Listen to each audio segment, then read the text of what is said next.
morning. Stayed at this lovely albergue last night, and the Camino goes that way. Turn around and walk and talk to you. It was a very comfortable place to stay, except for one minor problem. It was a sweatbox last night. I think Colonel Nicholson from Bridge on the River Kwai had me beat in terms of just absolute heat, but it was a sweltering sweatbox in the bunk room, and I don't understand if people who rent and build these places actually stay in them, because if they did, then they would make changes. And I even had this one crazy younger woman who wanted to close the window. I'm like, don't you feel it's hot in here? What's wrong with you?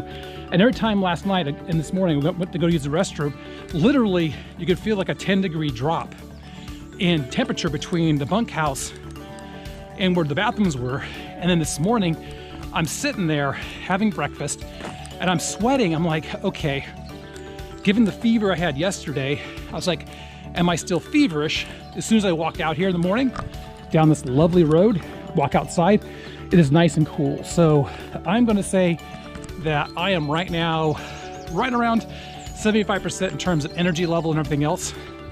But I should be pretty good from here on out. I have a 15+ mile day ahead of me, so I should be getting in around 2 to 3 o'clock in the afternoon. But if it stays kind of overcast like this for a good chunk of the morning, then I can make good time and my body is not so stressed. So I'll talk to you folks later.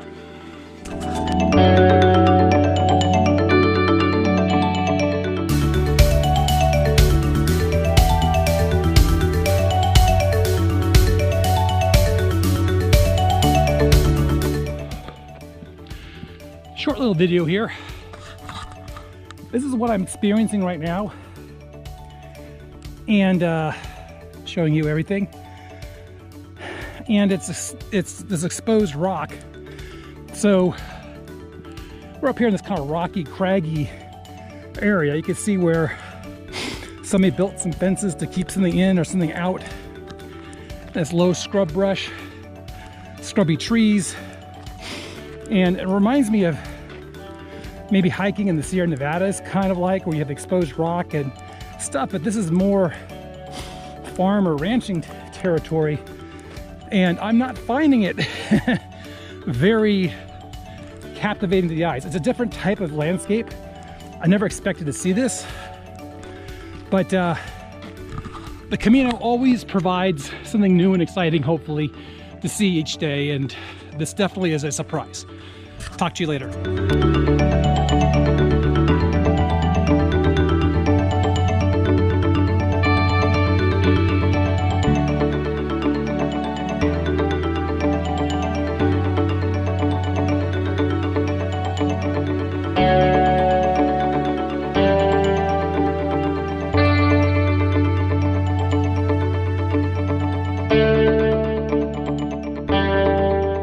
Hey, checked it out. I wasn't expecting a field up here, but this now reminds me of a lot of places in Galicia towards the end, so this kind of makes sense. But even though it's misty and foggy, the humidity level is so high, it's preventing my clothes from really drying out as I perspire, so my body is doing extra effort to keep me cool. But not bad. But this is just another slice of the Camino, and I'll talk to you guys later.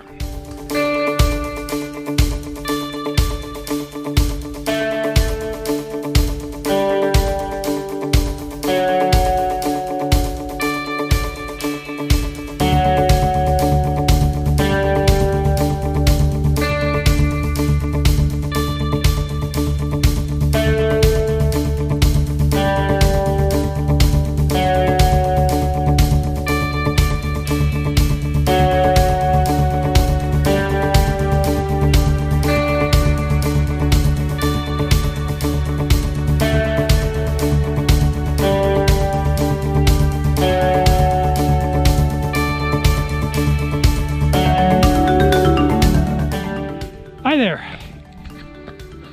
So right there is one of basically two ridge lines I have to cross today. Luckily, they're not that, you know, high up in terms of altitude or elevation. But that one back there had a lot of significant uphill climb, steep. I'm a little winded. But then the problem is we go back down like 70 meters. And then we have to go back up like 100 meters to get to the highest one today.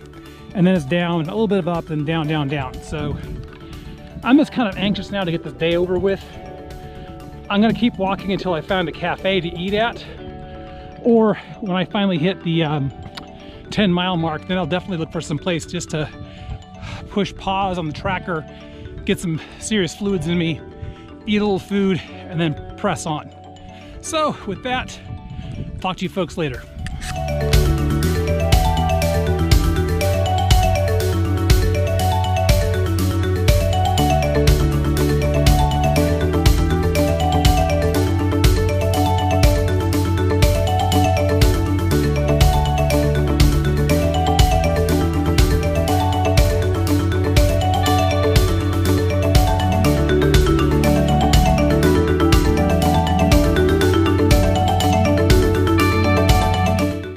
Hi. Fog has yet to burn off, but just to give you an idea of what I'm walking through, right here was a high point for today. And it's a little bit misleading because I think it goes back up there again. But then again, the Camino, I think, goes off to the left here. I gotta check my map. But oh yeah, see there's a curve turnout in 150 meters. So I'm still feeling pretty good. But the sun hasn't come out, and it has occasional breeze, but it's been cool. But I can definitely feel less energy now, like I would typically do.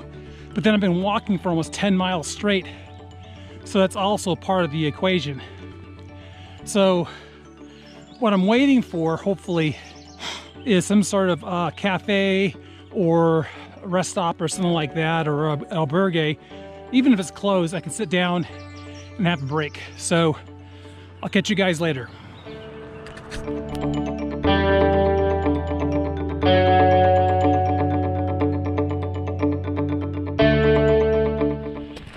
Hi, I have a little short video.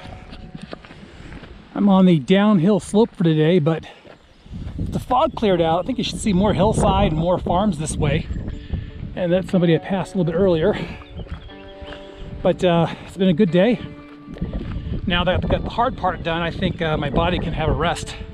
It's always easier, like I've said before, going downhill because you're going with gravity and it's a controlled descent.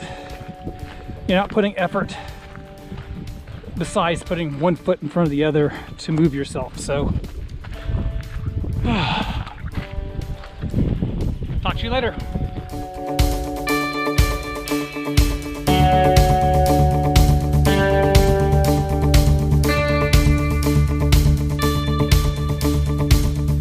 Short little video. You can tell it got a little windy, but I want to show you what I've been walking on this last 5, 10, 15 minutes. And this is the first time I've seen this kind of dedicated Camino trail, but I'm assuming they probably put it up here because it was too dangerous to walk on the highway. But see how nicely they've kind of graded this out and put the nice little guardrail in here. That way, if you're on a bicycle, you happen to crash and burn or crash into somebody, you're not going over the edge into the highway. So I'm about 20 minutes or more from a rest break. Then it's a short, probably an hour and a half journey to where I need to be. So I'm looking forward to it, and I'll catch you guys later.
little video.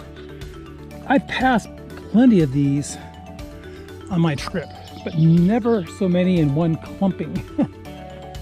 So I guess they all hit peak season.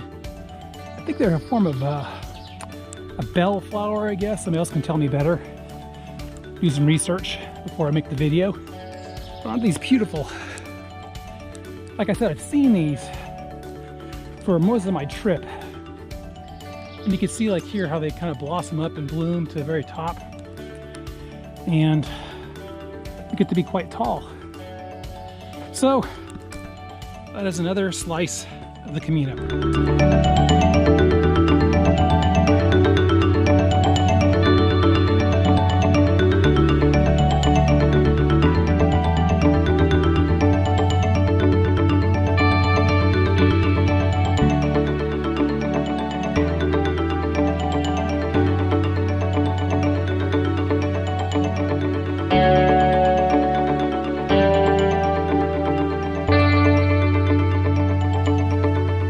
Well, I am within almost a stone's throw of where I'm going to stay tonight. That's the monastery complex. I'm not sure if I'm supposed to keep to the right or keep to the left.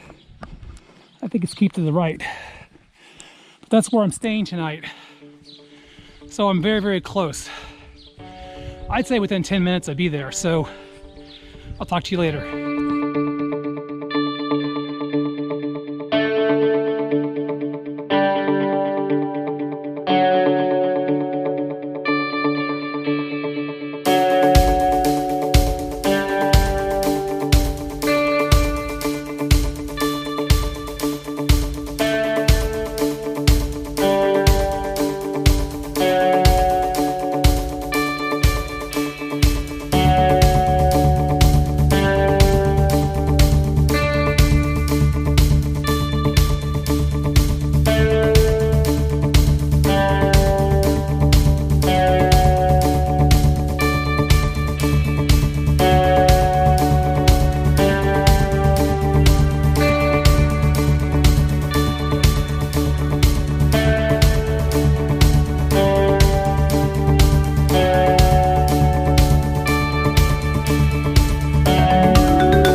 Here at the monastery.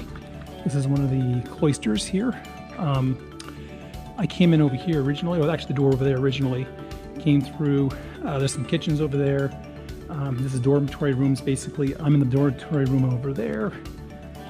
And the shower's there down at the corner.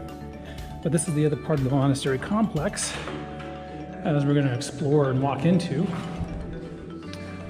And so there's a total of 3 cloisters that are connected to the main church, which is over here. So this is lovely stonework. All of this, I believe, is granite. Yeah, it's granite. And there's multiple layers, or multiple levels to it, depending on when time and when it was built. But this is quite substantial. So let's explore this together. Apparently this room used to be the Gothic kitchen. Not very big, but if you notice here, it's definitely a chimney that goes all the way up. And this looks like some sort of water pipe of some sort, or some piping. So, kind of a neat space, definitely on the cool side. Perfect place to go explore on a hot day.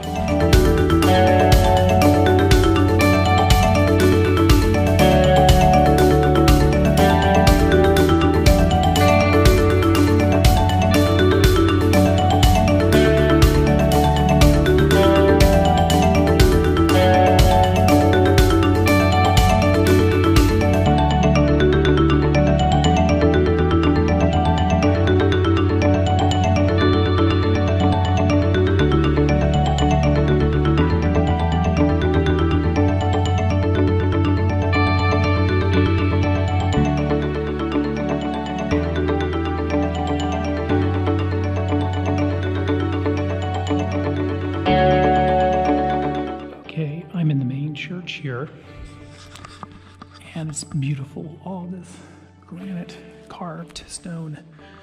And just want you to see this. And it's in several different styles, Romanesque, Renaissance, and some Baroque. Different periods, different time periods, rebuilding. And the monastery itself was probably abandoned and secularized. So over here, there's the talk about how it was being brought back as a historical site. And I'm assuming they may have mass here. But let's just go through some of this stuff. This is the main church. And there's a dome there. These window openings, which are closed off with glass. But you can imagine what it was like at one time. And back there, I'm assuming this altar would probably be further back, going that direction. But over here, after reading the little cue cards, I believe this is the chapel of St. John the Baptist. It's some of the oldest pieces of the monastery complex, and these are most likely the tombs of some wealthy, well-known Spanish aristocrats from a long time ago, but they were relocated here to the monastery. And then over here is the chapel to Our Lady of the Rosary, which is one of the newest additions. And this is beautiful here, as you can see. But more importantly, coming back out, we will take a quick turn around again. It has the motifs of Adam and Eve up there, leading into that space.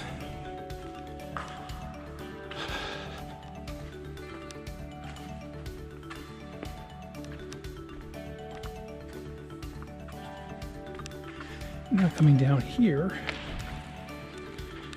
is the sacristy, which makes sense because it's right off of the main church. This was done in a a Renaissance style with some optical illusions built in. You can see the nice scallop shells here and then the dome ceiling. And you can see this dome coming in here as well, coming into the town. And look out the windows here. You see why they built the monastery here, because you have this kind of natural defensive works. So let's keep exploring. Not sure how much is left, but we'll find out. Let's do a quick pass of the transept here, okay?